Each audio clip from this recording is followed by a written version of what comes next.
Football में एक guys term होती है गेम को किल करना। आई डोंट थिंक सो कि ये बार्सिलोना प्लेयर्स को उतना ज़्यादा समझ में आती है, क्योंकि जिस तरह से हमने परफॉर्मेंस दी है रियल बेटिस के सामने, दो टाइम्स हमने यहाँ पे लीड ली थी, लेकिन दोनों ही टाइम्स हमने उसको गवा दिया और इक्वलाइज करने का रियल बेटिस को मौका दिया। और दोनों ही गोल्स आप अगर देखें तो आप बोल सकते हैं कि बार्सिलोना की उसमें कहीं ना कहीं डिफेंस की गलती थी, और जिस तरह से दोनों ही गोल खाए हैं। लेकिन इवेंचुअली पेनल्टी शूट आउट में 120 मिनट खेलने के बाद, मतलब टर स्टेगन की हीरोइक्स के बाद, हम फाइनली सुपर कोपा दे स्पेनिया के फाइनल में पहुंच चुके हैं, जहां पे हमने एल क्लासिको को एक बेहतरीन तरीके से सेट कर दिया है। तो hello guys, welcome back to curiosity. तो बात करते हैं इस मैच के बारे में। तो सबसे पहले लाइनअप की बात करते हैं। तो लाइनअप तो आज जायू ने मेरे हिसाब से सही उतारी थी। डेम्बेले, रफीनिया एंड लेवेंडोस्की के साथ जाना ही था, क्योंकि लेवेंडोस्की को गेम टाइम चाहिए, तो वो सही डिसीजन था। डेम्बेले लेफ्ट साइड पे, interesting to see. Right side पे रफीनिया, बिल्कुल सही। मिडफील्ड भी काफी एनर्जेटिक मिडफील्ड उतारी थी, बुस्केट को रेस्ट दिया गया था, और Pedri, Gavi and Frenkie de Jong थे। बैकलाइन भी सही थी मेरे हिसाब से, कि भाई क्रिस्टियनसन को और उंडे और ओवर यूज नहीं हो जाना चाहिए, तीनों को सही टाइम से रेस्ट मिल जाना चाहिए। तो वहां पे कुंडे अराहो की सेंटर बैक पेयर थी, राइट साइड पे सर्जियो रोबर्टो, लेफ्ट साइड पे जोर्डी अल्बा स्टार्ट कर रहे थे। तो भाई फर्स्ट जो 45 मिनट रहे हैं पूरे गेम में, अगर आप 120 मिनट को देखें तो उसमें अगर कन्विंसिंग आपको बारसा लगी है तो सिर्फ वो 45 मिनट में ही लगी है। आई थिंक फर्स्ट 45 मिनट में बार्सिलोना ने, आप बोल सकते हैं कि पूरे गेम को अच्छी तरीके से कंट्रोल भी किया है, अच्छा डोमिनेंस भी दिखाया है। और फर्स्ट हाफ में हमें पता है कि पेड्री का वो गोल, अगर रफीनिया भाई, मतलब जो क्या बोलते हैं कि सेमी ऑटोमेटेड वीआर टेक्नोलॉजी है, गोल लाइन टेक्नोलॉजी, उससे उसको वहां पे नलिफाई कर दिया गया, नहीं तो वो बेहतरीन गोल होता भाई पेड्री का। तो पहले ही हाफ में हमने वो एक मौका गवाया। उसके बाद 40th मिनट पे लेवेंडोस्की का बेहतरीन गोल आता है भाई, जिस तरह से पेड्री रन बनाते हैं और उसके बाद डेम्बेले को लेफ्ट साइड पे बॉल प्रोवाइड करते हैं, और डेम्बेले का बेहतरीन pass to you can say Lewandowski का बेहतरीन कंट्रोल किया वहां पे, और ओपोजिशन प्लेयर के बॉल छू के रिबाउंड हुई, और वहां पे फिर से बेहतरीन कंट्रोल, और जिस तरह से उसने वहां पे क्लोज एंगल से वो गोल मारा है। तो फर्स्ट 40 मिनट पे 1-0 हो जाते हैं। तो मैंने जैसे बोला कि फर्स्ट हाफ में हम अच्छा खेल रहे थे, जैसे ही सेकंड हाफ होते जरूर स्टार्ट होता है तो हमारी एनर्जी लेवल में थोड़ा सा ड्रॉप आता है, I think. And I think और ज्यादा प्रेस हाई करने लगती है, आप बोल सकते हैं कि रियल बेटिस, और जिस तरह से वो काउंटर पे कर रहे थे। और रियल बेटिस का अगर आप दोनों ही गोल देखें तो वो राइट फ्लैंक से आए, क्योंकि वहां पे हमें पता है कि लुइस एनरिक और वो सब आई थिंक बेहतरीन परफॉर्मेंस दे रहे थे। तो जो आप बोल सकते हैं रियल बेटिस का जो राइट फ्लैंक था वो काफी, आप बोल सकते हैं कि लिथल साबित हो रहा था, और उसका कोई जवाब हमारे पास नहीं था। और अगर आप पेड्री की परफॉर्मेंस देखें, पेड्री हमें पता है कि जब वो बॉक्स के अराउंड मूव फॉरवर्ड करता है तो वो और ज्यादा लिथल होता है। तो आप देखिए फर्स्ट हाफ में हमें पता है कि 65 मिनट तक फ्रेंकी डियोंग था, और उसके बाद बुस्केट आया था। तो आप क्लियरली पेड्री का यहाँ पे डिफरेंस देख सकते हैं कि किस तरह से उसने गेम को ऑपरेट किया है, क्योंकि जब बुस्केट आ जाता है तो तब थोड़ा सा उसको पीछे और ज्यादा रहना पड़ता है टू गिव दैट सपोर्ट, क्योंकि हमें पता है कभी कभी बुस्केट वो रिकवरी में या फिर ट्रैक बैक करने में उतना सक्षम नहीं अभी रहा है ड्यू टू द एज। तो फ्रेंकी डियोंग जब खेलता है तब और ज्यादा वो फ्रीडम के साथ थोड़ा आगे खेल सकता है। आप क्लियरली यहाँ पे विजिबल उस डिफरेंस को देख सकते हैं। तो वो वाला सीन था। अगर हम यहाँ पे की प्लेयर्स जो बार्सिलोना के लिए रहे इस मैच में, तो आई थिंक उसमें सबसे पहले मैं नाम लेना चाहूंगा ऑब्वियसली टर स्टेगन का।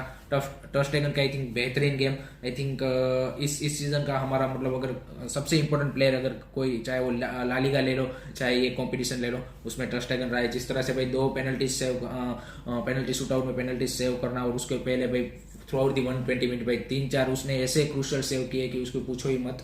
उसके अलावा अगर आप दूसरा बोलेंगे तो मैं नाम लेना चाहूंगा Dembele has been really really brilliant भाई। जिस तरह से उसने फर्स्ट हाफ में जिस तरह से ऑपरेट किया है भाई लेफ्ट विंग पे, चाहे उसको लेफ्ट विंग पे खिलाओ या राइट विंग पे, और जिस तरह से उसने वो असिस्ट भी दिया, बेहतरीन परफॉर्मेंस भाई डेम्बेले की। I am really impressed with Dembélé, जिस तरह से उसका प्रोग्रेशन और फॉर्म, और जिस तरह से उसकी मेंटालिटी अभी चल रही, आई थिंक बेहतरीन परफॉर्मेंस। उसके अलावा तीसरा नाम लेना चाहूंगा मैं अंशु फाती। तो फाइनली अंशु फाती का गोल हमें देखने को मिल चुका है, और बेहतरीन भाई जो प्रॉपर अंशु फाती वाला गोल था, कि जहां से मतलब कोई भी एक्सपेक्ट नहीं कर रहा होगा कि इस एंगल से इस तरह से गोल आ सकता है। वहीं से अंशु फाती, हमें पता है पुराना वाला जो इंजरी से पहले वाला अंशु फाती था, वो इसी तरह के गोल मारता था, और इसी तरह का गोल यहाँ पे अंशु फाती ने मारा है। एंड 93rd मिनट पे हमें 2-1 की लीड दिला दी थी, लेकिन उसके बाद भी हमने कंसीड किया था ऑब्वियसली। और जो उसने पेनल्टी शूट आउट में भी पेनल्टी ली, वो भी बेहतरीन पेनल्टी थी, कन्विंसिंग पेनल्टी थी। तो आई थिंक उसको भी कॉन्फिडेंस मिला होगा। तो आई थिंक एक पॉजिटिव आप मान के चल सकते कि इस मैच से हमें लेके जाना चाहिए कि भाई Ansu Fati back in the rhythm आते हुए दिख रहे हैं, तो वो एक अच्छी बात है। डिफेंसिव वर्क भी वो कर रहे हैं, तो वो भी एक बढ़िया बात है। तो इसको मैं मतलब मेरे को काफी अच्छा लगा। उसके अलावा मतलब पेड्री, फ्रैंकी डी जॉन्ग, गावी, वो सब तो बढ़िया थे। लेवेंडोस्की का मेरे को एक ही दिक्कत है कि जो उसका बॉक्स के अंदर जो उसकी मूवमेंट है वो सब सही है, लेकिन जो लिंकअप प्ले में है वो काफी बार, आप देखिए कल के मैच में सबसे ज्यादा पोजीशन किसी ने लॉस किया है तो वो लेवेंडोस्की है, 19 times he lose the ball. तो आपको पता है कि बार्सा के सिस्टम में वो कितना इंपॉर्टेंट है कि आपका अटैक फिर वहीं से जनरेट होता है। तो जो लिंकअप प्ले है उसमें वो काफी इजीली पोजीशन लूज कर रहा है। तो आई थिंक लेवेंडोस्की को वही शिकायत है मेरे को उससे। उसके अलावा आई थिंक बॉक्स के अंदर तो उसको मतलब हमें पता है कि ऑलवेज ही इज बीन लिथल, तो वाला सीन है, लेकिन उसका उतना ज्यादा इश्यू मेरे को लग नहीं रहा है। वो धीरे धीरे मतलब मैच और खेलेगा तो आई थिंक सही हो जाएगा।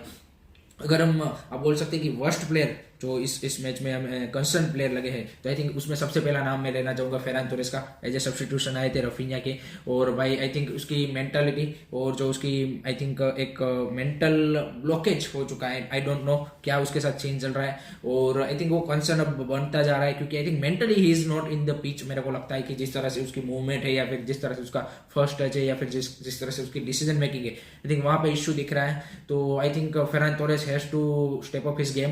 आई थिंक थोड़ा इस इशू मेरे को वहीं पे दिख रहा है उसका, फेरान तोरेस का। अगर वो अपना मेंटली 100% अगर फील्ड के ऊपर आ जाए तो भाई अभी भी वो मतलब हमारे लिए काफी क्रूशियल साबित हो सकता है। उसके अलावा दूसरा प्लेयर मैं बोलना चाहूंगा Sergio Roberto. I think Sergio Roberto has been really really poor in this match. I think जिस तरह से उसकी मूवमेंट थी, जिस तरह से उसने ट्रैक बैक में भी काफी गलतियां की थी, और आगे भी उतना ज्यादा वो लिंकअप में उस तरह से इफेक्टिव नहीं हो रहे थे। जिस तरह से हमें पता है सेकंड हाफ में कुंडे वहां पे खेल रहे थे तो वो और ज्यादा आगे बढ़ रहे थे, और ज्यादा आपको क्या बोलते हैं कि और जो एक राइट बैक हमारा चाहिए होता है वो करके दे रहा था। तो I think Sergio Roberto has been poor. Jordi Alba भी मेरे को पुअर लगे इस मैच में। आई थिंक उतना ज्यादा इफेक्टिव वो वहां पे लेफ्ट फ्लैंक पे उस तरह से नहीं हुए। स्टार्टिंग में कुछ मिनट लगे सही, लेकिन उसके बाद वो पूरा मतलब उस तरह से कन्विंसिंग नहीं लगे।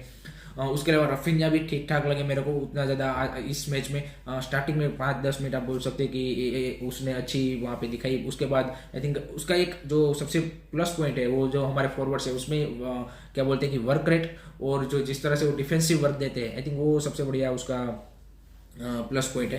तो ये कुछ प्लेयरों के नाम थे कि जिसका डिस्कशन करना बनता था। बाकी तो अराहो ने को फर्स्ट हाफ में आई थिंक कुंडे ने फर्स्ट हाफ में को मिस्टेक की थी जहाँ पे फिर अराहो ने बचा लिया था, तो उस सब का तो ठीक ठाक परफॉर्मेंस था, उसमें कोई वो वाली बात नहीं थी। तो अब 16 जनवरी को सुपर कोपा दे स्पेनियल का भाई फाइनल होने वाला है, और यहाँ पे हम रियल मैड्रिड के सामने भिड़ेंगे। तो रियल मैड्रिड भी स्ट्रगल करके आ रही है, बार्सिलोना भी उतना ज्यादा कन्विंसिंग, दोनों के हीरो वहाँ पे थिबा स्पोर्ट वाले और हमारे हीरो यहाँ पे ter स्टेगन है, तो दोनों ही गोलकीपर के बीच के ये मुकाबला होने वाला है। लेकिन एक बेहतरीन फाइनल यहाँ पे सेट अप हो चुका है, और डेफिनेटली उम्मीद तो है हमें बारसा से कि भाई हमारा जो फर्स्ट टाइटल है वो जावी के अंडर हम जीते।